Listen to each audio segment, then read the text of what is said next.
WWE is taking a completely new approach to contract extensions in opening discussions a hell of a lot sooner than they did in previous years, especially with certain superstars. I love this. It's probably It's one of the smart. better decisions that they have made with the new Triple H era.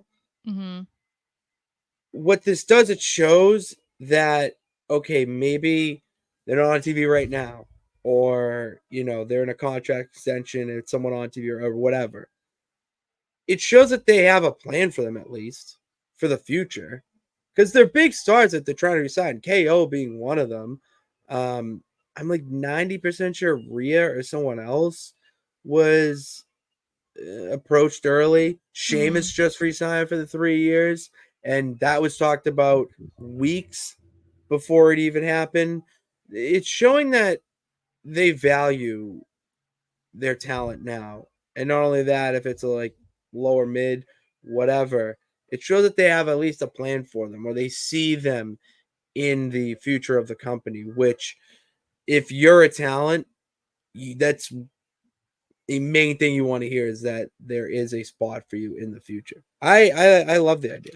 I think it's smart. It's treating them more like actual athletes Yeah. because if you look at pro sports and any of the big leagues, the pro leagues, this is how they usually conduct contracts extensions or whatever.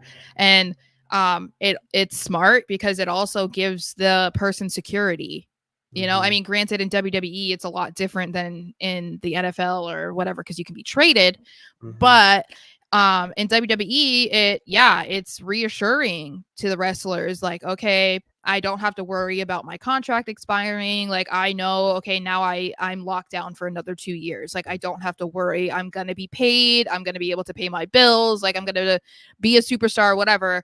I think it's a good idea. And like you said, it shows that they value them instead of waiting until the very last second or waiting for them to post on social media that they're leaving because they didn't get anything done with them beforehand. Like, it's really risky to do that right now too, and maybe that's part of it because like there are wrestlers who are willing to go to AEW and vice versa, so it might be easier to just be like, no, we're locking you down.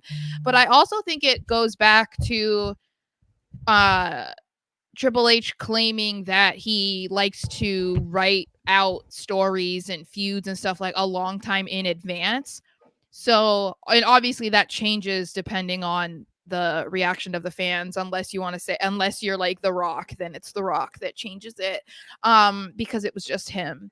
But this also could play a part in that because then it's like, all right, when they were talking about Drew McIntyre signing his new deal and it was for 3 years. It was like, yeah, they probably were talking to him about this drawn out long story with CM Punk and whatever that might inevitably lead to. That would be a huge reason for somebody to be like, yeah, I want to sign a new contract. I want to stay because then they know, like you said, they're going to be used. They're going to be on television. They're going to be doing something that seems worth their time instead of going somewhere else and not knowing that and not having that security. So I think it's a good move for sure. Like, really smart of whoever just thought this was a good idea.